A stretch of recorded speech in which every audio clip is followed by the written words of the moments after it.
왕이신 나의 하나님, 내가 주를 높이고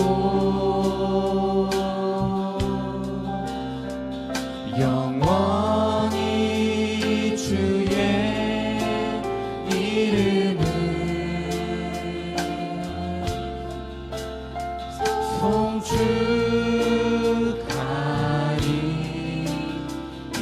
송축하리이다. 왕이신 나의 하나님, 왕이신 나의 하나님, 내가 주를 높이고 영원히 주의 이름을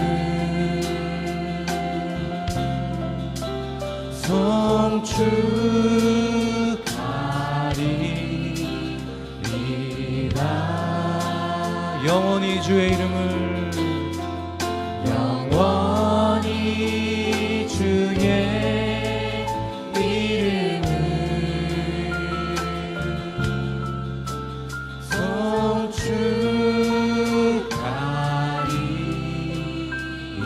송축하리이다.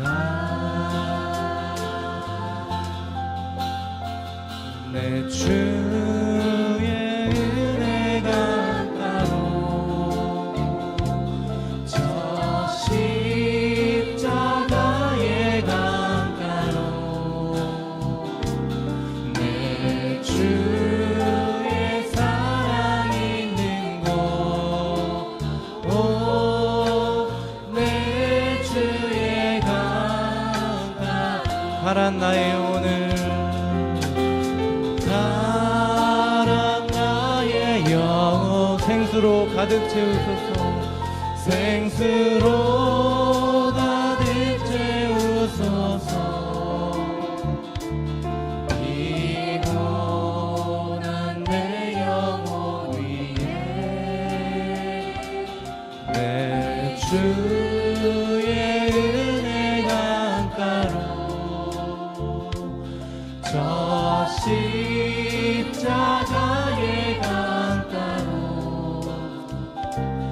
내 주의 사랑 있는 곳, 내 주의 강. 우리 한 번만 더 합니다. 가란 나의 영혼을, 가란 나의 영혼을 생수로 가득 채우소서. 피곤한 내 영혼 위에 내 주의 은혜 강가로 저 십자가의 강가로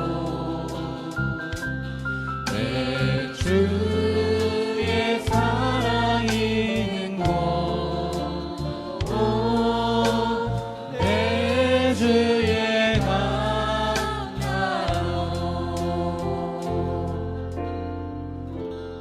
우리 나 주의 믿음 갖고 홀로 걸어도,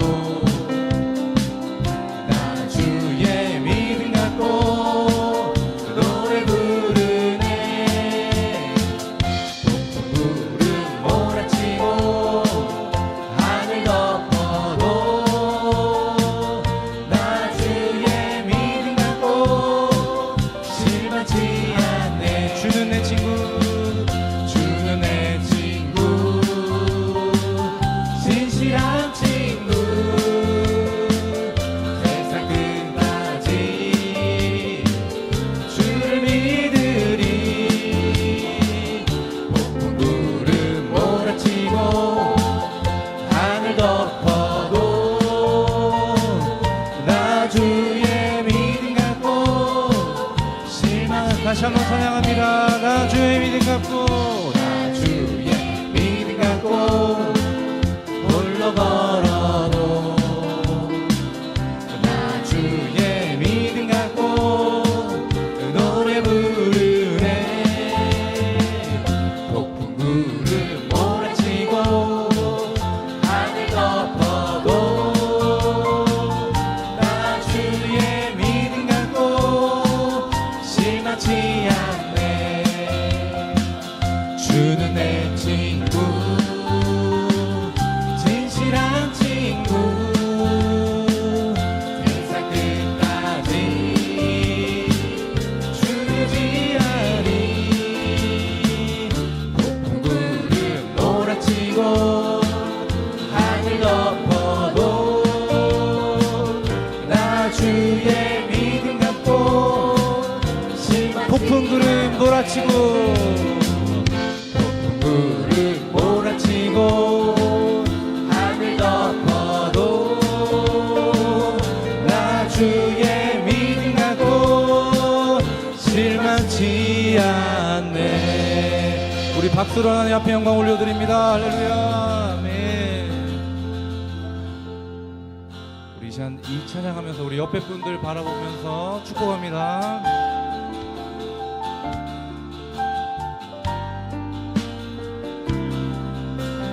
형제의 모습 속에 보이는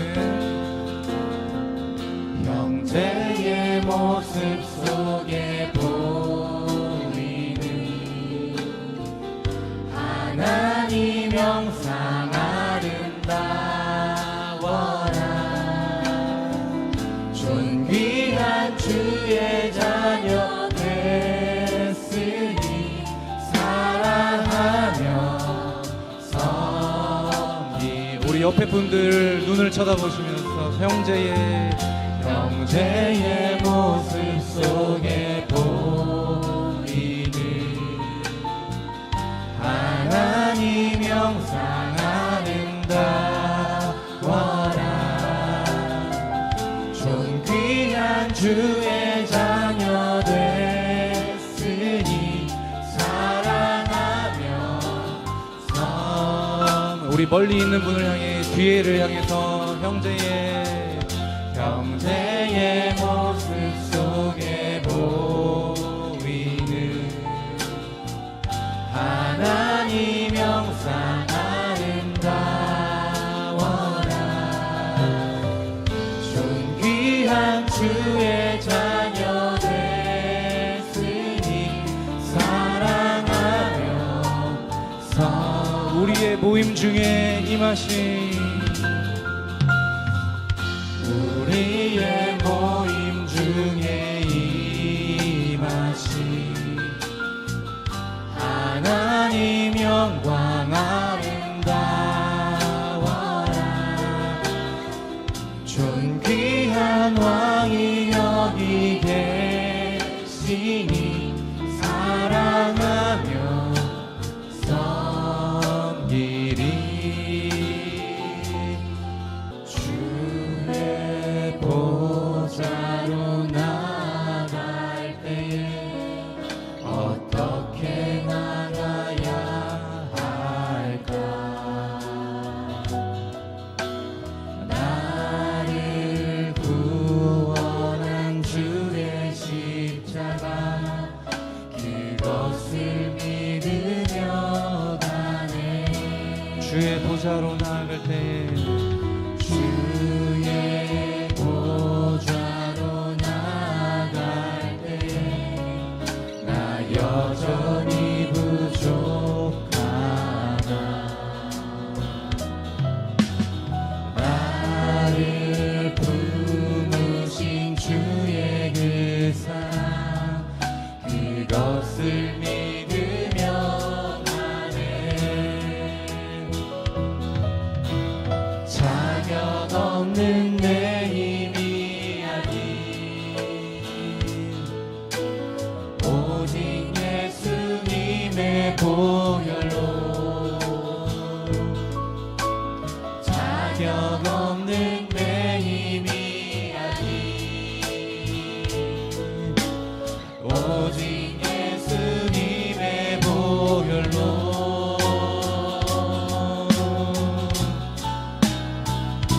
십자가의 보혈 완전하신 사랑 힘입어 나갑니다.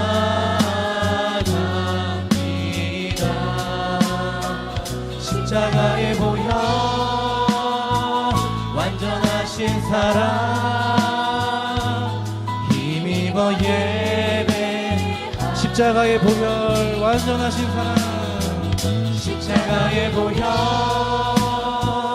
완전하신 사랑 힘입어 나갑니다. 십자가의 보혈 완전하신 사랑 힘입어 예. 우리 마지막으로 잠잠하게 우리 두 눈을 감고 찬양합니다. 십자가의 보혈 완전하신 사랑 힘입어 나갑니다.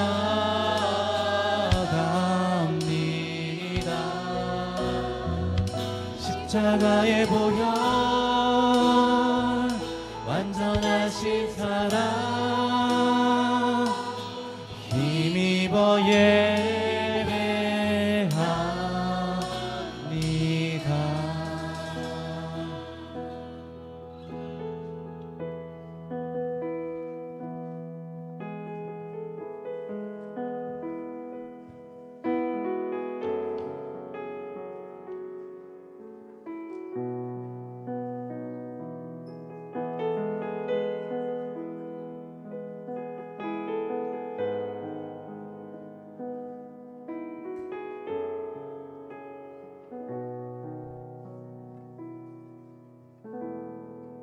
나 이제 주님의 새 생명 얻은 몸 찬송드리겠습니다.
하나님, 오늘 다 함께 예배로 나아갈 수 있음에 감사합니다. 이 백성이 하나님을 찬송하기 위해 지음받았다고 하셨습니다. 이 시간을 온전한 마음으로 예배드리게 인도하여 주옵소서.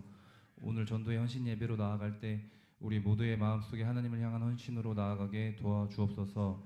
3사 전도회를 위하여 기도합니다.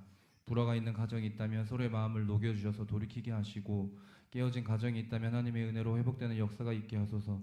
직장에서의 어려움이 있는 분들에게 헤어나올 수 있는 힘과 용기와 지혜를 주시고, 아픔과 병마 속에 있는 분들에게 회복의 역사와 새 힘을 부어주소서. 아멘. 육아의 어려움 속에 있는 분들에게는 마음의 위로를 부어주시고, 영적인 침체 속에 있는 분들에게는 하나님을 만날 수 있도록 은혜를 더하여 주소서.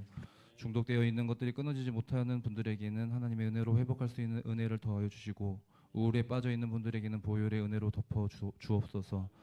우리 모두가 서로를 비난하지 않고 본인의 들보를 깨달을 수 있는 깨달음을 주시길 원합니다. 새가족 공동체 안에 신뢰와 사랑의 관계가 세워지도록 인도하여 주옵소서. 모이기를 패하는 습관이 되지 않게 하시고, 서로 함께 모여 찬송하며 교제하기를 게을리하지 않게 하시고, 특별히 교회 안에 어떠한 문제 때문에 시험이 들어있는 분들의 마음을 깨우주셔서 회복의 역사와 해결되는 은혜가 있게 하소서.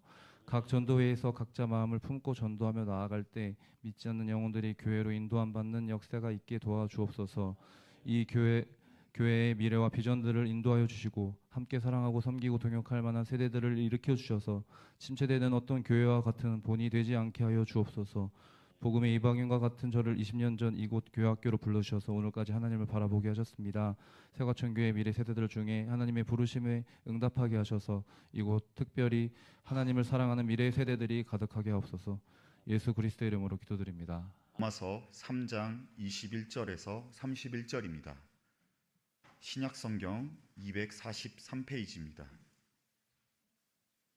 저 먼저 봉독하도록 하겠습니다. 이제는 율법 외에 하나님의 한 의가 나타났으니 율법과 선지자들에게 증거를 받은 것이라.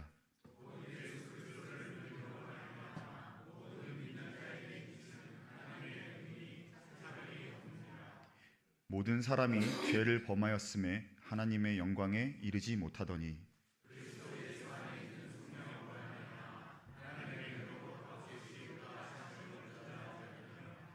이 예수를 하나님이 그의 피로써 믿음으로 말미암는 화목제물로 세우셨으니 이는 하나님께서 길이 참으시는 중에 전에 지은 죄를 관과하심으로 자기의 의로우심을 나타내려 하심이니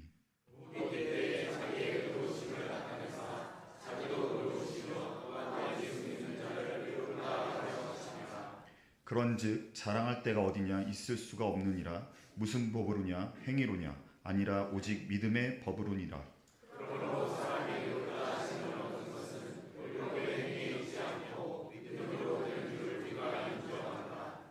하나님은 다만 유대인의 하나님이시냐 또한 이방인의 하나님은 아니시냐 진실로 이방인의 하나님도 되시느니라.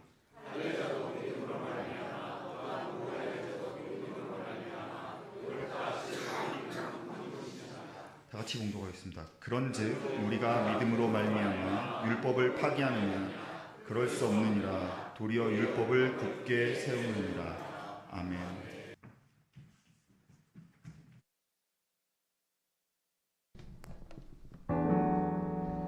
오 주여 당신께 감사하리라. 실로와 내게 주심은 나에게 영원한 입구 속에서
주시겠습니다. 오늘 로마서 3장 21절, 31절 말씀을 통해서 하나님의 말씀을 짧게 나누고자 하는데요. 아마 여러분 중에 로마서 1장의 말씀을 듣지 않으셨던 분이 계실 것 같기에 로마서의 배경만 짧게 소개하고 이렇게 넘어가도록 하겠습니다. 여러분들이 아시는 것처럼 로마서는 바울이 로마 교회에 있는 성도님들에게 쓴 편지입니다. 이때 당시 바울은 제3차 전도여행으로 고린도에 있었는데 그는 고린도에서 사역하는 동안에 로마에 있는 성도들을 한 명 한 명 격려해주고 싶었습니다. 그래서 언젠간 그들을 방문하려는 소원과 또 복음이 무엇인지 가르쳐주기 위해서 이 로마서라는 편지를 이렇게 기록하게 되었습니다. 로마서에서 가장 중요한 단어는 복음이라고 할 수가 있습니다. 바울은 로마서 1장에서 복음을 다음과 같이 정의를 해주었는데요. 우리는 여기서 복음이란 모든 믿는 자에게 구원을 주시는 하나님의 능력이라는 사실을 배웠습니다. 마지막으로 바울은 로마서 2장 3반절을 통해서 하나님의 심판에 대해서 이야기를 해주었습니다. 바울은 남을 판단하고 또 자신의 죄를 보지 못하는 유대인들에게 하나님의 심판이 임할 것이라고 경고하면서 하나님의 심판은 이방인과 유대인 상관없이 공의롭고 편견 없게 이렇게 행해진다는 점을 강조를 해주었습니다. 우리 이제 로마서 3장 21절 31절 말씀을 통해서 본문 말씀을 짧게 한번 나눠보려고 하는데요. 먼저 오늘 말씀을 딱 한마디로 요약하면 오직 믿음으로 받는 의라고 이렇게 이야기를 할 수가 있을 것 같습니다. 여러분 혹시 자격증을 가지고 계신가요? 우리는 살아가면서 굉장히 여러 종류의 자격증을 이렇게 요구받는 것을 볼 수가 있죠. 예를 들면 학생 시절에는 졸업장을 얻기 위해서 시험을 치르고 또 성인이 되면 각종 자격증을 통해서 취업을 준비합니다. 뿐만 아니라 어떤 사람은 커피를 좋아해서 바리스타 자격증을 따고 또 어떤 사람은 반려동물을 사랑해 반려동물 관리사 자격증을 준비하는 것을 볼 수가 있습니다. 이처럼 자격증은 우리 삶에서 일종의 자격을 증명하는 증서라고 볼 수가 있습니다. 그런데 여러분 만약에 이 세상에 단 한 번도 실패한 적이 없는 완벽한 심판관이 우리에게 영생의 자격증을 요구한다면 어떤 마음이 들까요? 아마 여기 있는 대부분의 권속들은 그 심판대 앞에 자신 있게 설 수가 없을 겁니다. 왜냐하면 이 세상의 자격증은 노력을 통해서 얻을 수 있지만 하나님 앞에서 요구되는 자격은 인간의 힘으로는 도저히 얻을 수가 없기 때문입니다. 그런데 여러분 오늘 로마서 3장의 말씀에서는 우리가 아무런 자격이 없음에도 불구하고 하나님께서 우리에게 이 자격증을 선물로 주셨다고 밝히 말해주고 있습니다. 여러분 도대체 이 자격증이 도대체 무엇이길래 하나님께서 우리에게 이 놀라운 선물을 주셨을까요? 우리 본문 말씀을 통해서 한번 짧게 살펴보도록 하겠습니다. 바울은 로마서 3장 3반절에 이어서 21절 말씀을 들어가고 있는데요. 우리 로마서 3장 21절부터 22절까지 함께 한번 읽어보도록 하겠습니다. 시작!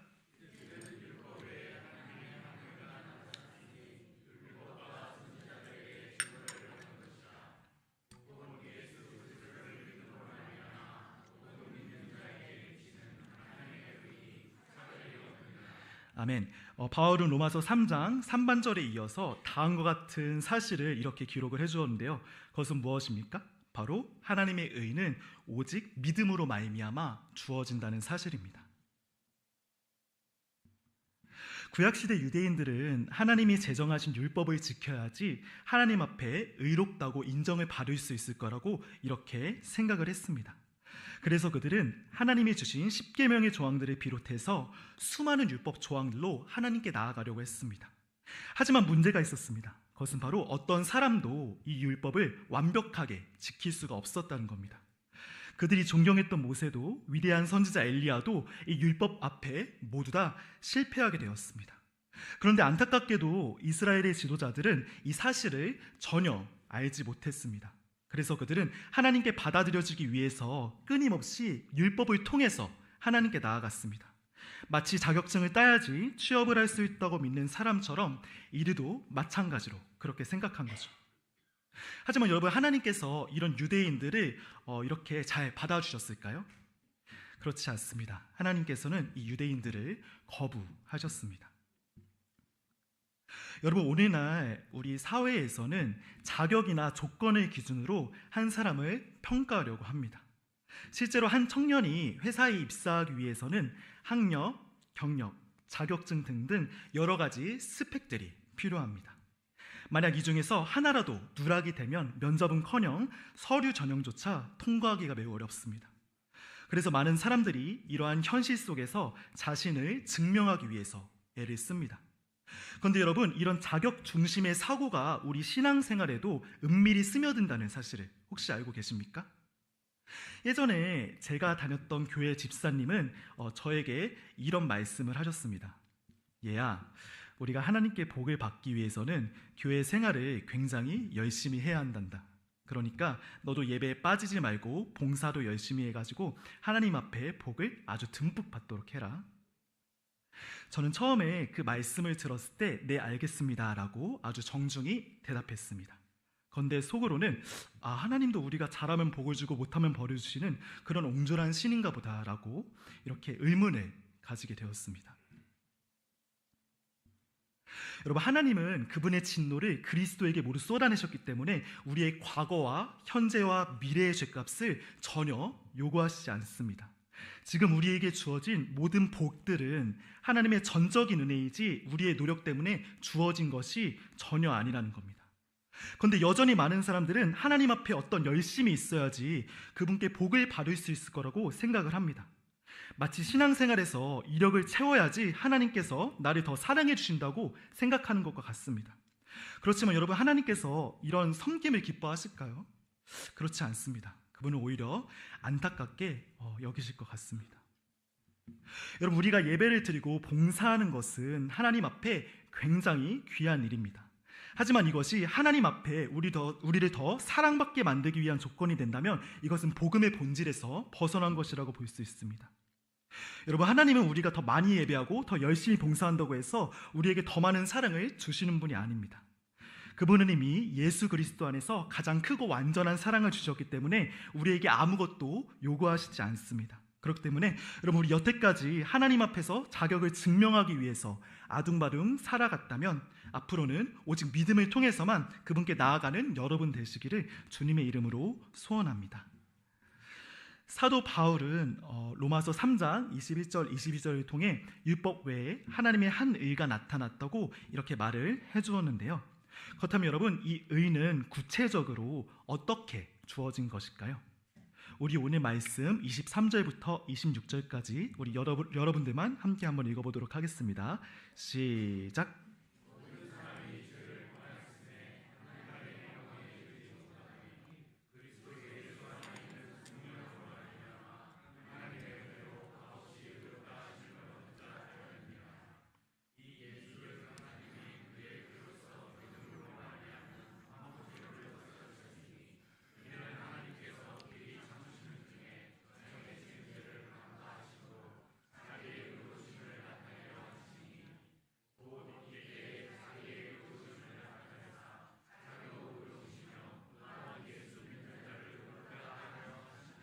아멘.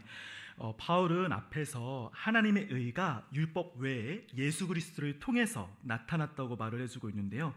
이제 그 의가 우리에게 어떻게 주어졌습니까? 바로 하나님의 은혜를 통해서 주어졌습니다. 아담 이후에 모든 사람은 거룩하신 하나님 앞에 죄를 범했습니다. 이제 우리가 이 의로우신 하나님과 교제하기 위해서는 완전한 그런 의로움이 필요합니다. 그러나 이 땅에 있는 어떤 사람도 이런 완벽한 인생을 살아가지 못했습니다. 우리는 모두 말로, 마음으로, 또 행동으로 수없이 많은 죄를 지으면서 살아왔습니다. 그렇다면 여러분, 우리는 어떻게 해야 될까요? 우리는 어떻게 해야지 하나님 앞에 의롭다고 인정을 받을 수 있을까요? 그것은 바로 예수 그리스도 안에 있는 속량을 통해서 우리는 의롭다고 인정을 받을 수가 있습니다. 여러분, 혹시 속량이라는 단어를 들어보신 적이 있으신가요? 여기에서 나오는 속량이라는 단어는 고대 사회에서 노예가 자유를 얻기 위해서 지불해야 했던 그런 몸값을 의미합니다. 구약시대 이스라엘에는 어떤 사람이 빚을 갚지 못해서 종이 되었을 때 그 사람의 가족이 대신 값을 내주고 그 사람의 자유를 이렇게 얻게 해주었습니다. 성경에서는 이 제도를 고엘이라고 불렀고 신약에서는 이 단어를 속량이라고 불렀는데요. 오늘 예수님께서는 우리를 위해서 이 속량의 값을 직접 지불해 주셨다고 말을 해주고 있습니다. 왜냐하면 우리 스스로 이 죄의 빚을 절대로 감당할 수가 없기 때문입니다. 여러분 혹시 거액의 빚을 이렇게 져보신 적이 있습니까? 얼마 전 미국에서 한 여성이 약 37만 달러, 우리 돈으로 약 5억 원에 가까운 학자금 빚을 지게 되었다는 소식이 이렇게 전해지게 되었습니다. 아마 우리 과천에 사시는 성도님들 중에는 5억이 뭐 대수냐라고 하시는 분도 계실 것 같지만 그녀에게 이 금액은 도저히 감당할 수가 없는 너무나 큰 그런 금액이었습니다. 하루는 그녀가 늘 그렇듯 우울한 마음으로 출근 준비를 하고 있었습니다. 그런데 그녀는 이메일을 확인하다가 아주 뜻밖의 소식을 접하게 됩니다. 여러분 이 여자에게 어떤 이메일이 왔을까요? 바로 미국 정부의 새로운 학자금 정책에 따라서 그녀의 모든 학자금 대출이 전액 탕감이 되었다는 그런 아주 기쁜 소식이었습니다. 처음에 그녀는 이 믿을 수 없는 소식에 수차례나 이메일을 다시 한번 확인했습니다. 그런데 마침내 그녀의 모든 빚이 사라졌다는 사실을 확인하는 순간 그녀는 감격에 차서 눈물을 흘렸습니다. 그녀의 인생에 속량이라는 단어가 실제로 적용되었던 그런 순간이었죠. 여러분 오늘 우리는 이 여자보다 더 갚을 수 없는 죄의 빚을 지은 사람들이었습니다. 우리가 아무리 선하게 살고 또 열심히 종교 생활을 해도 하나님 앞에 우리의 죄값을 스스로 지불할 수는 없습니다. 그런데 여러분 오늘 우리를 대신해서 이 죄의 빚을 갚아주신 분이 우리를 기다리고 계십니다. 그리고 그분은 지금 이 순간에도 우리 한 사람 한 사람을 향해서 손을 내밀고 계십니다. 여러분 이분이 누구실까요?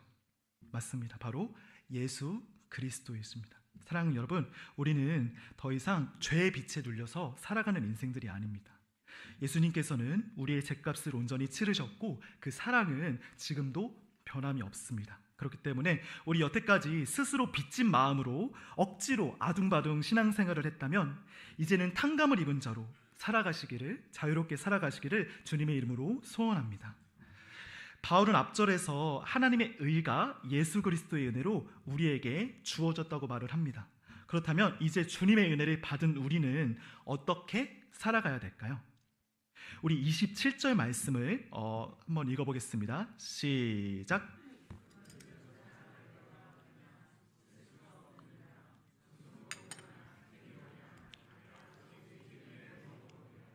아멘. 바울은 예수 그리스도의 은혜를 받은 이후 다음과 같이 살아가야 한다고 말을 해주고 있는데요. 본문에서 바울은 어떤 것을 이야기해 주었습니까? 바로 하나님 앞에 자랑으로 살아가는 것이 아니라 믿음으로 살아가야 한다고 이야기를 해주고 있습니다. 여러분 우리 인간은 본성적으로 자기를 내세우는 것을 굉장히 좋아합니다.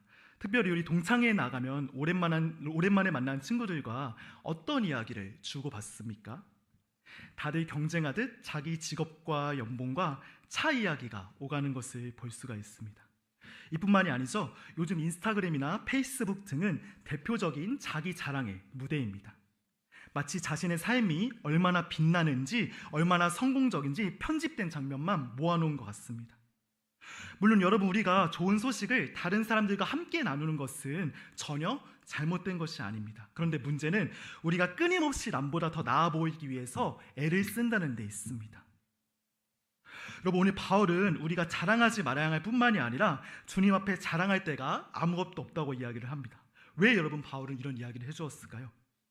바로 우리에게 주어진 모든 것이 다 하나님의 은혜로 주어졌기 때문입니다. 여러분 우리는 신앙생활을 하면서 가끔씩 착각에 빠지는 것 같습니다. 마치 구원뿐만이 아니라 우리가 가진 모든 것이 다 내 능력으로 얻어지는 것처럼 말이죠. 그러나 신약성경 야고보에서는 무엇이라고 말합니까? 모든 좋은 은사와 온전한 선물이 다 하늘 아버지로부터 내려왔다고 이야기를 합니다. 마찬가지로 고린도전서에서는 뭐라고 말하죠? 우리가 가진 것 중에서 하나님 밖에로부터 온 것이 아무것도 없다고 이야기를 해줍니다. 이것은 우리의 자랑이 하나님 앞에서 철저히 무의미하다는 사실을 분명하게 보여주는 것이죠. 그렇습니다, 여러분. 우리 가진 모든 것은 우리의 힘이 아니라 다 하나님께로부터 온 것입니다. 그렇기 때문에 우리는 다른 사람 앞에서 내가 가진 것을 절대로 자랑해서는 안 됩니다. 왜냐하면 우리에게 주어진 모든 것은 내가 잘나서가 아니라 모두 다 하나님께로부터 온 선물이고, 이 선물은 모두 다 예수 그리스도를 통해서 주어졌기 때문입니다. 사랑하는 여러분, 우리 이 시간 여태까지 내가 가진 것들에 대해서 이렇게 은밀하게 자랑했다면 다시 한번 오직 예수님만을 자랑하시는 여러분 되시기를 주님의 이름으로 소원합니다. 바울은 하나님 앞에서 자랑이 아닌 믿음으로 살아가야 한다고 이렇게 이야기를 해주었습니다. 그렇다면 믿음으로 살아가는 것은 과연 구체적으로 어떤 삶일까요?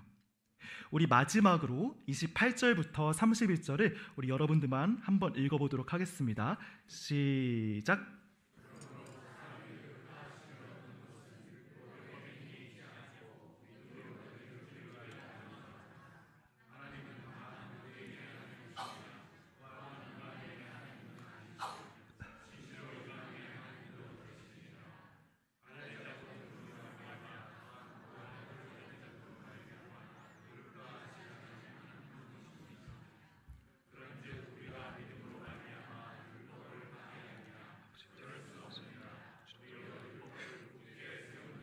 아멘.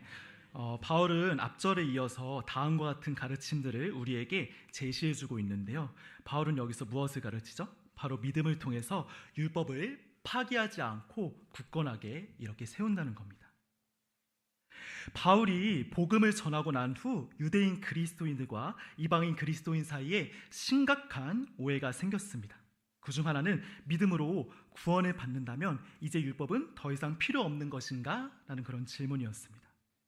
유대인 그리스도인들은 오랜 율법과 전통을 통해서 아주 그 율법에 익숙한 사람들이었습니다. 반면 이방인 그리스도인들은 율법을 알지 못한 채 오직 예수 그리스도만을 믿었습니다. 그러다 보니 유대인들은 의문을 가지게 되었습니다. 아니, 우리 조상은 대대로 율법을 지키면서 살아왔는데 이방인들은 그런 배경도 없이 그냥 믿기만 하면 구원을 받는다고? 그렇다면 우리의 율법은 신앙에 있어서 정말로 여러분, 바울은 이것에 대해서 무엇이라고 말해주었을까요? 오늘 31절은 말하죠. 우리가 믿음으로 율법을 파기하느냐? 그럴 수 없느니라. 도리어 율법을 굳게 세우느니라. 21세기 교회의 가장 뜨거운 논쟁 중 하나는 바로 믿음이냐 율법이냐라는 문제입니다. 많은 그리스도인들이 이 상관관계를 이해하지 못해서 양극단 끝자락에 서 있습니다. 어떤 이들은 말합니다. 우리는 오직 믿음으로 구원을 받습니다. 그렇기 때문에 행위는 전혀 중요하지 않습니다. 또 어떤 이들은 말합니다. 아닙니다. 우리는 믿음으로 구원을 받았기 때문에 유대인들처럼 율법을 철저하게 지켜야 됩니다. 여러분은 이 중에서 어떤 노선에 서 계신가요? 여러분, 오늘 바울은 믿음이 율법을 무의미하게 만드는 것이 아니라 오히려 율법을 더 분명히 세운다고 말하고 있습니다. 언뜻 보면 바울의 이 말은 굉장히 모순처럼 들리고 이상하기까지 합니다. 여러분, 여기에서 바울이 말한 믿음으로 율법을 굳게 세운다는 말은 도대체 무슨 의미일까요? 도대체 이 말이 무엇이길래 유대인들과 이방인들이 이렇게 심각하게 싸웠을까요? 여기에서 나온 믿음으로 율법을 굳게 세운다는 말은 우리가 믿음으로 구원을 받았다고 해서 내 마음대로 살아도 된다는 뜻이 아니라 오히려 우리가 믿음으로 구원을 받았기 때문에 하나님의 뜻대로 순종해야 한다는 것을 이야기하는 말입니다. 여러분, 우리 성도님들 중에서 높은 혈압 때문에 아마 혈압약을 드시는 분들이 계시죠. 저도 예전에 젊지만 혈압이 조금 높아서 지금 음식을 조금씩 조절해 주고 있습니다.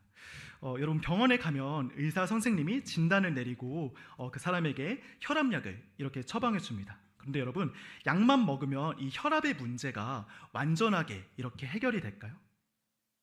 정말 약만 먹으면 이 혈압의 문제가 완전히 이렇게 치료가 될 수 있을까요? 그렇지 않죠. 우리가 혈압이 떨어지기 위해서는 약도 굉장히 중요하지만 함께 식단 조절과 운동도 꾸준히 병행해야 합니다. 왜 여러분 우리는 이렇게 약만 먹는 게 중요한 게 아니라 함께 식단 조절과 운동도 꾸준히 해야 될까요? 왜냐하면 약은 문제를 그냥 조절해주는 도구이지 이것만으로 완전한 회복이 이루어지지 않기 때문입니다. 오히려 약을 처방받은 사람일수록 더욱 조심하고 더 책임감 있게 자신의 몸을 관리해야 합니다. 여러분, 이것처럼 믿음도 마찬가지입니다.